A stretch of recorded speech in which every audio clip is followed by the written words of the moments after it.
Hey friends, I'm Jenna. And I'm Neil. And welcome back to Roundup Save. Today we're going to be talking about how to share your expenses as a couple and use a single credit card. So we'll be talking about how to go from 2 cards to 1 shared credit card and how to easily split your expenses each month and to improve your credit scores. So we're going to be walking you through everything you need to know, and if you stick around to the end of today's video, we'll show you our exact process in terms of how we split the credit card bill with ease every single month. So let's dive in. So we have a shared credit card as a couple, but we also have our personal credit cards too. And everything we'll be discussing today will apply even if you're not in a relationship. For example, if you want to have a shared credit card with a child, a sibling, a friend, anybody. So just keep that in mind as we go along. So Neil and I use the Capital One Venture card as our primary shared card for all of our expenses that we do together. We've been toying around with the idea about getting the Venture X card, which is the new premium card from Capital One. What I'll do is link the video to our video about the Venture X card, and if we think it's worth it to actually get it, when we'll also drop the referral codes for this card, the Venture card that we have, and if we do end up getting the Venture X, we'll also drop that referral code as well. So why did we decide to get the Capital One Venture card as our shared credit card? Well, one, I already had the Chase Sapphire Preferred card, and I really liked it because I knew that I could get value for the money that I was spending and also get travel rewards. And I knew that I wanted to make sure that when Neil and I got a card together, we could also reap some of the benefits of those travel rewards, which is something we both love to do. So I opened up the account as the primary account holder and added Neil as an authorized user. So he basically has his own credit card with his own number, but our accounts are linked together. And when we go through our expenses for the month, we see both purchases made on both cards. Yeah, so we decided to do this actually right after we moved in together, which was in 2019. And it really made sense at the time because we started to have a lot of shared expenses. A few of those things, obviously are still going on today, like groceries, things for the home, gas for our car. So at the time when we moved in together, we had a ton of things that we were buying for our apartment. And it just made perfect sense to get a shared credit card then. As Jenna mentioned, I'm an authorized user on her credit card. Of course, we have the Capital One Venture card, and I'll link a article from Capital One down below, which explains a little bit more about how to add an authorized user onto your account. This applies to really all credit cards, whether you have Chase or Bank of America, whatever it is.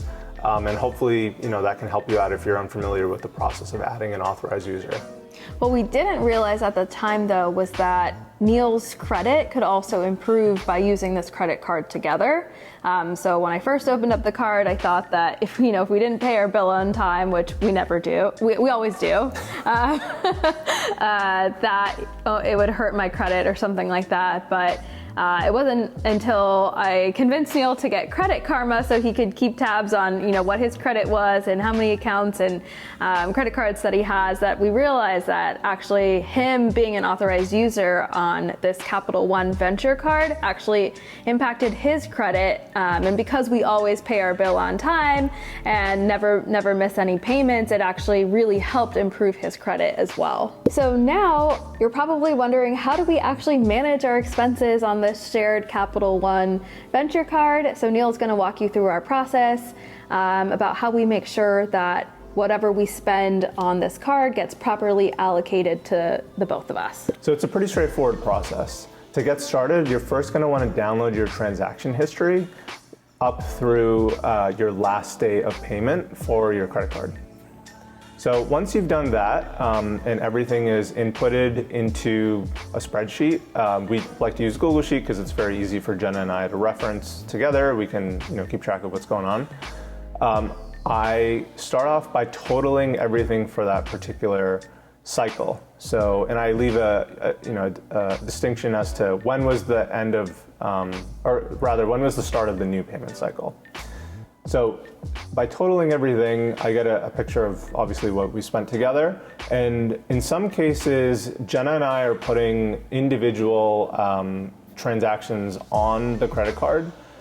This is for a few reasons, mostly because of the credit card benefits that we're able to use by making the purchases on the card. So we're trying to pay for our honeymoon with our credit card points, and this is one way to do it. Yeah, and then one quick thing is like sometimes Capital One will have savings or like cash back for certain stores. So for example, I bought something from Madewell and I purposely put it on this Capital One card because they had like a 10% cash back. So eventually that'll come back onto the Capital One card, but that's why I intentionally put it on this card instead of my own credit card. Then what either of us would do is we'd go through and actually mark off the transactions that are specific to each person. And the idea here is you want to be looking at the expenses that are not shared and mark those off. Once all of those individual transactions are tagged to every row, then you can go in and just manually do a sum of all of the transactions for either Jenna or myself. And at that point, you're basically left with a remaining amount, a shared amount, which you can just calculate very easily by doing a total deducted from each individual person's amount. At that point, you then would calculate a shared amount per person by taking that shared amount and dividing it by 2. So each person's bank account should be linked up to the credit card. And that way, when you're ultimately paying off the bill, you can then take a respective amount that's unique to each person from their bank accounts. And so the last step of this process is to calculate that individual amount and then go into the credit card portal and pay the bill. So you can see here that I'm calculating my amount, which is simply taking the shared per person plus Neil only, and then doing the same exact calculation but for Jenna. And you can see that the per person total equals the total that I calculated to start with. Great, so that's our process for how we manage our shared expenses using our Capital One Venture shared credit card that we use for basically all of our shared expenses, eating out, groceries, gas, things like that. And that's how we manage it month to month. And it's really great because then Neil and I can take turns and make sure that we both have eyes on the expenses that we have each month, and we kind of split the responsibilities for making sure that we pay off our bill on time. So if you have any questions, feel free to just drop a comment. I'm happy to get back to you on anything. And if you like this video, please go ahead and hit that like button and consider subscribing to the channel for more videos just like this one. All right, guys, see you next time on Roundup Save. Bye.